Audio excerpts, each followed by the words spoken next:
Bismillahirrahmanirrahim. Assalamualaikum warahmatullahi wabarakatuh. Selamat pagi, siang, ataupun malam, tergantung saudara menonton ini. Ini adalah podcast perdana dari kami yang kami namakan podcast Dakarin, yaitu kepanjangan dari Dana, Silka, dan Ririn. Pada podcast perdana atau mungkin yang terakhir ini, kami akan membahas tentang nilai-nilai aneka ASN dan gagasan aneka untuk menunjang ASN yang profesional dan anti korupsi. Nah, seperti itu. Sebelum kita memulai, alangkah baiknya kita memperkenalkan diri. Kami dari kelompok 3 beranggotakan 3 orang, yaitu yang pertama saya sendiri, Antonius Fitradana Arista sebagai moderator, kemudian Ririn Kairinisa sebagai pemateri juga nanti, dan juga Ibu Silka Tria Rezeki sebagai materi juga. Nah, jadi dalam podcast ini saya akan menjadi moderator. Ya, kita lanjut saja. Pasti kita sudah tahu, aneka itu kepanjangan dari singkatan dari akuntabilitas, nasionalisme, etika publik, komitmen mutu, dan anti korupsi. Nah, nilai-nilai ini adalah nilai dasar yang wajib dimiliki oleh ASN dalam mengemban dan melaksanakan tugas jabatan sebagai aparatur sipil negara. Nah, dalam menerapkan nilai-nilai aneka ini, saya ingin tanya nih kepada Ibu Ririn dan Ibu Silka nanti ya. Siap ya, Bu? Siap, Bapak. Langsung saja pada argumen pertama. Yang pertama adalah pandangan tentang penerapan nilai-nilai aneka di lingkungan kerja. Mungkin bisa dimulai dari Ibu Ririn. Bagaimana pandangan Ibu tentang penerapan nilai-nilai aneka di lingkungan kerja? Terima kasih Pak Dana atas pertanyaan pertamanya dalam podcast ini. Dan pertanyaannya lumayan langsung ke realitanya ya Pak. Boleh, Bu. Oh ya, baiklah. Saya akan mencoba menjawab pertanyaan dari Pak Dana. Penerapan nilai-nilai aneka di tempat saya bekerja sebenarnya sudah dilakukan dengan cukup baik. Tapi kami itu sedang di masa transisi, yaitu karena ada sebagian dari oknum-oknum di RSUD masih belum bisa menerapkan nilai-nilai aneka ini karena dirasakan berat dan susah untuk merubah dari sistem yang awalnya orientasi terhadap kerja berubah menjadi orientasi kinerja. Di mana orientasi kinerja ini kita dituntut untuk menjadi seorang pribadi yang akuntabel, kemudian mempunyai rasa cinta tanah air, memiliki kode etik dalam bekerja, berkomitmen tinggi untuk meningkatkan mutu pelayanan, dan juga tentu saja anti terhadap korupsi. Di mana hasil akhir dari semua tuntutan itu adalah adanya perbaikan kinerja. Perbaikan kinerja inilah yang sedang dipantau oleh manajemen tempat saya bekerja saat ini karena sebagian dari personal yang masih susah dan berat untuk mengaplikasikan nilai-nilai aneka ini sudah mulai berubah mindset mereka untuk menerapkan nilai-nilai aneka ini. Proses transisi ini tentu membutuhkan waktu untuk menjadi sempurna. Akan tetapi saya yakin ketika saya saja bisa menjadi ASN mereka juga pasti bisa. Gitu, Pak Dana. Bagus. Tapi selain waktu, tenaga juga dibutuhkan ya, Bu? Iya, benar sekali, Pak Dana. Ada tanggapan dari Bu Silka? Kayaknya enggak. Hampir sama persis dengan yang ada di kantor saya. Hampir mirip gitu. Ya. Jadi setuju ya? Setuju. Kita lanjut ke argumen yang kedua. Nah, sekarang bagiannya tadi Ibu Ririn sudah, sekarang Ibu Silka. Nah, bagaimana penerapan nilai-nilai aneka ini pada diri sendiri, Ibu? Silakan Ibu Silka. Oke, Pak Dana. Ini saya jawab berdasarkan pengalaman pribadi saya ya, Pak.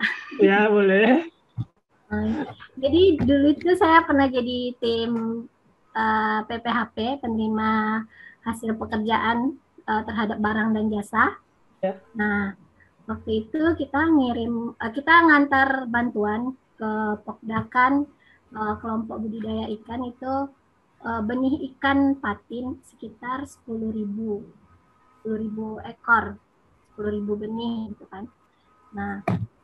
Nah ini hubungannya dengan anekanya mungkin di etika publik ya, di etika publik. Kemudian waktu kita nganterin ikan itu,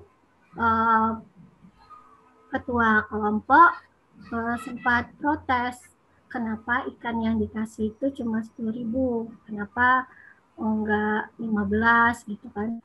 Ketua kelompok dari petani ikannya itu? Iya, petani ikan.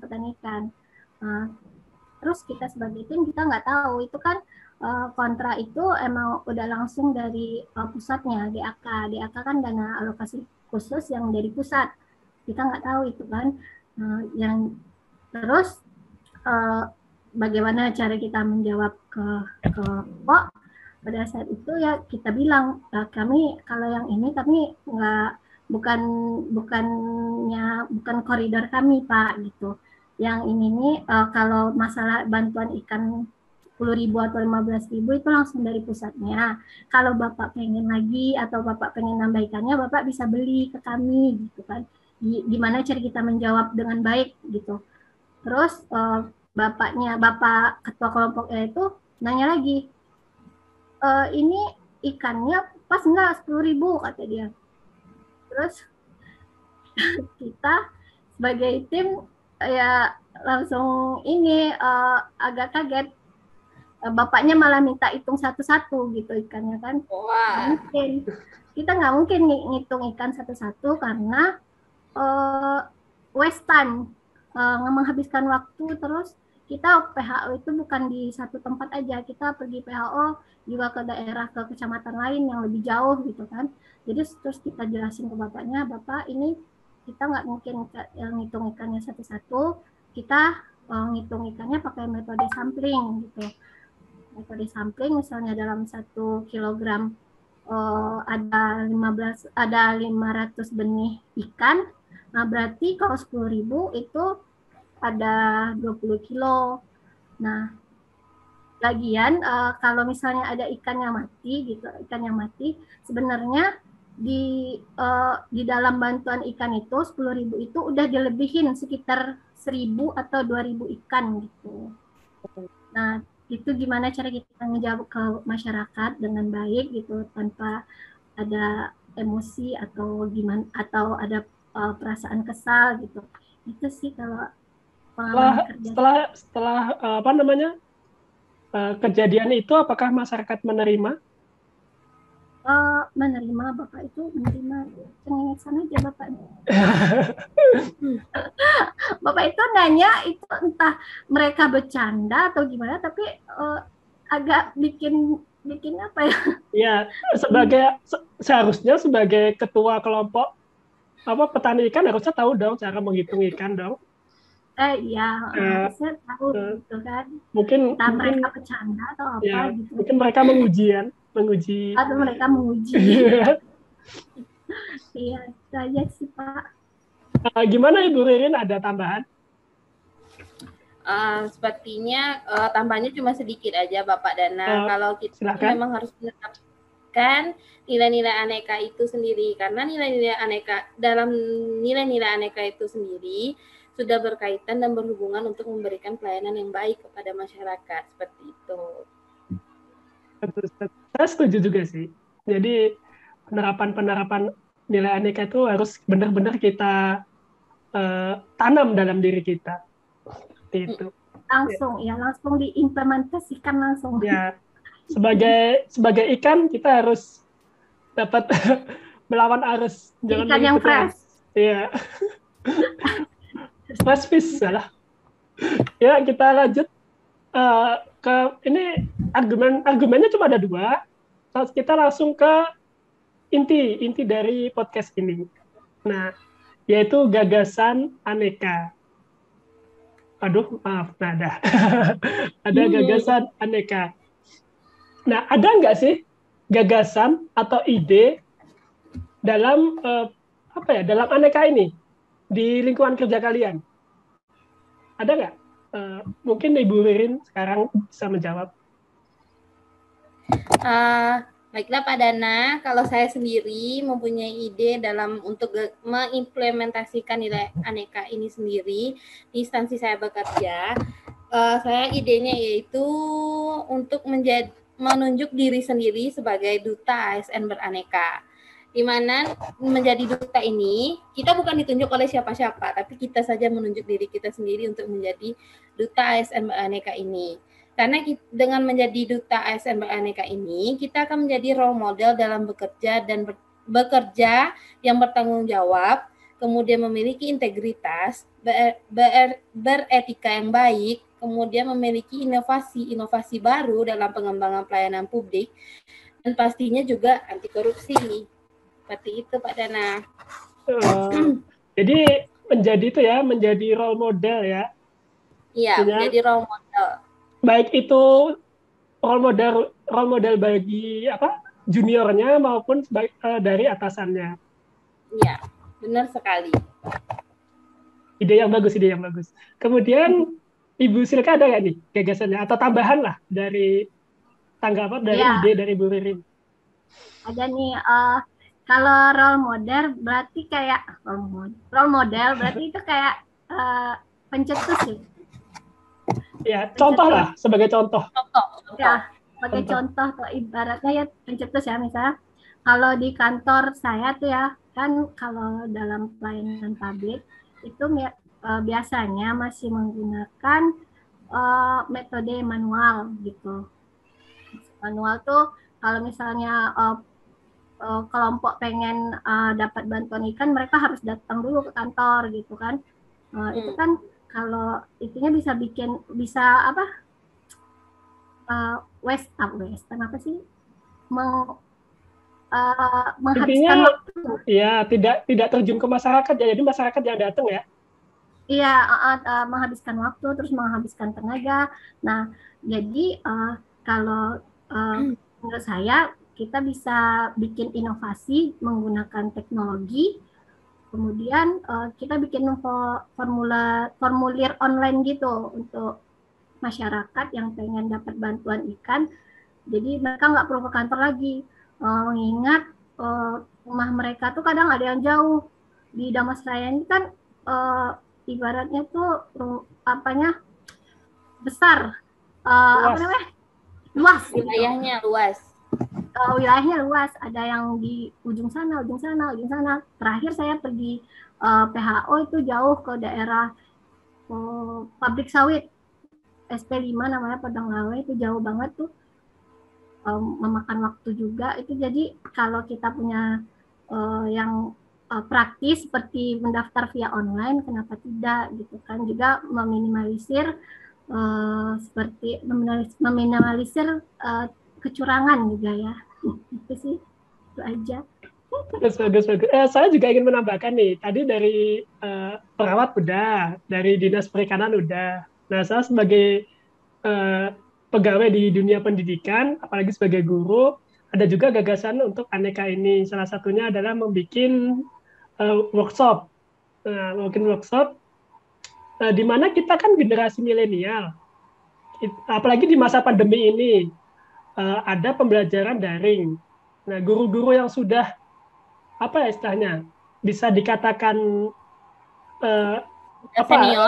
senior ya. Takutnya tidak sopan. Saya bilang senior itu kan tidak bisa membuat video pembelajaran.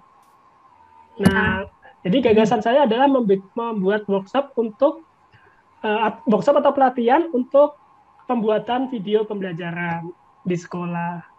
Nah, dan itu sudah terjadi sih kemarin, tetapi tidak efektif. Kebanyakan guru-guru yang senior itu sudah menyerah sebelum selesai. Nah, menyerah dengan teknologi. Iya, menyerah dengan teknologi. Mereka cenderung untuk enak tatap muka. Tapi emang jujur sih enak tatap muka daripada menggunakan video. Tapi di masa pandemi ini kita mau tidak mau harus mengikuti aturan pemerintah untuk menjaga penyebaran COVID-19. Nah, seperti itu. Nah, ada tambahan lagi? Mungkin nanti kalau misalnya contohnya nih dalam Kak Silka di Dinas Perikanan, terus Pak Dana di juga misalnya nanti pandeminya udah lewat nih ya, terus Pak Dana juga di sekolah, nanti bisa tuh diadakan kayak gathering atau pergi jalan-jalan ke suatu tempat, nanti diadakan gamenya itu bisa untuk menumbuhkan nilai-nilai aneka. Jadi outbound gitu ya? Iya, outbound. Nah, itu biasanya ada sih, tiap akhir semester ada itu di sekolah. Iya, jadi kita bisa menumbuhkan nilai aneka itu tidak hanya kepada ASN, tapi juga kepada orang lain yang bukan ASN. Kalau Pak Dana misalnya ke anak-anak yang masih kecil, masih sekolah gitu kan, bisa diterapkan itu nilai-nilai aneka. Iya, bagus. Ya. Ide yang bagus tadi nih, kita bertiga nih. Udah ini Bu Silka, ada tambahan lagi? Kayaknya enggak. Jadi demikian podcast Dakarin pada kesempatan kali ini. Saya simpulkan dulu ya. Kesimpulan dari podcast Dakarin ini tentang nilai-nilai dasar ASN yaitu aneka, yang merupakan akronim dari akuntabilitas, nasionalisme, etika publik, komitmen mutu, dan anti korupsi. ASN harus senantiasa meningkatkan kualitas diri dan mampu menunjukkan kinerja yang profesional dan akuntabel, yang pada akhirnya bermuara pada terciptanya pelayanan prima kepada masyarakat. Nah, jadilah kita sebagai PNS dengan bekal kompetensi dan integritas moral sehingga nantinya kita akan menjadi ASN yang berkompeten, profesional, dan kompetitif serta inovatif. Setuju Ibu? Setuju. Nah, demikian podcast pada kesempatan hari ini. Saya tutup ya. Udah cukup kan? Cukup. Assalamualaikum warahmatullahi wabarakatuh. Waalaikumsalam warahmatullahi wabarakatuh.